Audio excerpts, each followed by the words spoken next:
শহরে বেড়েই চলেছে টোটোর দৌরাত্ম্য।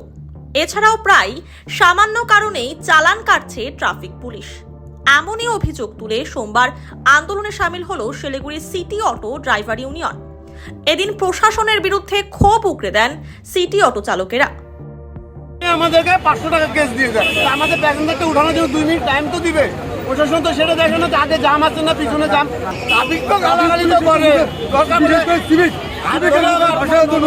করে সবচেয়ে ট্রাফিক মাটি কারা যে আছে খাপড়ের মধ্যে যে অফিসারটা, উনি খুব দুর্ব্যবহার করে।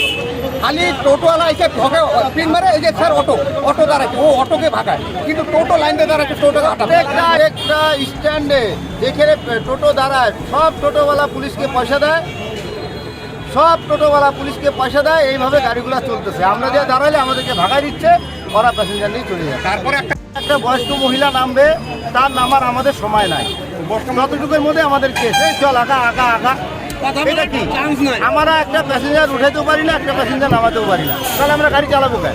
আমাদেরকে বলা হয়তো ওগুলো অবৈধ গাড়ি, তোমরা এই গাড়িগুলোকে চেঞ্জ করে তোমরা নতুন গাড়ি নাও। আমরা টোটোর বিরুদ্ধে দেখতেছি, আমাদেরকে এগুলা কিচ্ছু করে না, উল্টা এই 10 লাখ টাকার গাড়ি একটা থামাই দিছে, আমার পিছনে টোটোও দিয়ে দিছে, পেট্রোলও দিয়ে দিছে। তাহলে কি করে চলবো আমরা EMI দিব না, ট্যাক্স দিব না, ইন্স্যুরেন্স দিব না, মালিককে কিস্তি দিব, আবার এদিকে পুলিশের অত্যাচার তো আছে। শহরবাসীর কাছে আমি বিশেষ অনুরোধ যে আমাদের হঠাৎ করে 1-2 ঘন্টার জন্য যে গাড়ি বন্ধ হয়েছে, সেজন্য আমরা শহরবাসী যাত্রীদের কাছে ক্ষমা প্রার্থী। যাত্রীদের আমরা চাইনি যে যাত্রীদের কষ্ট হোক কিংবা যাত্রীদের কোনো অসুবিধা হোক, সেটার দিক থেকে আমরা খুব দুঃখিত।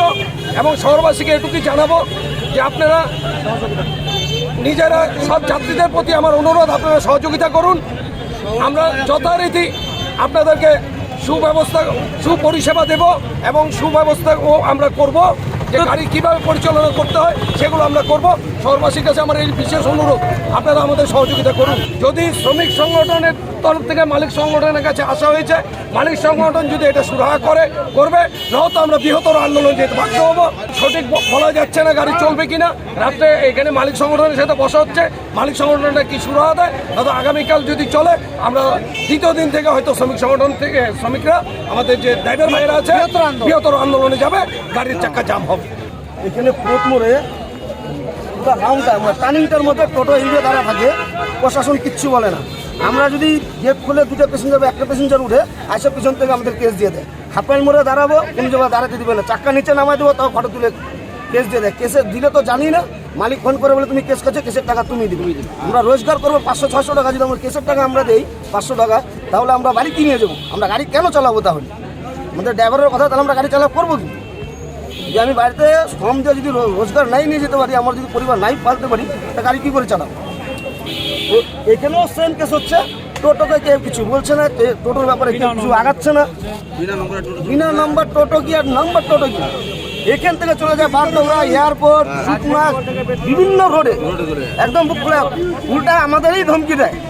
টোটো নিষেধ বোর্ড লাগানো আছে, অথচ হিলকা রোডে দুনিয়ার টোটো চলতেছে। টোটোর জন্য রাস্তা দিয়ে চলা যায় না।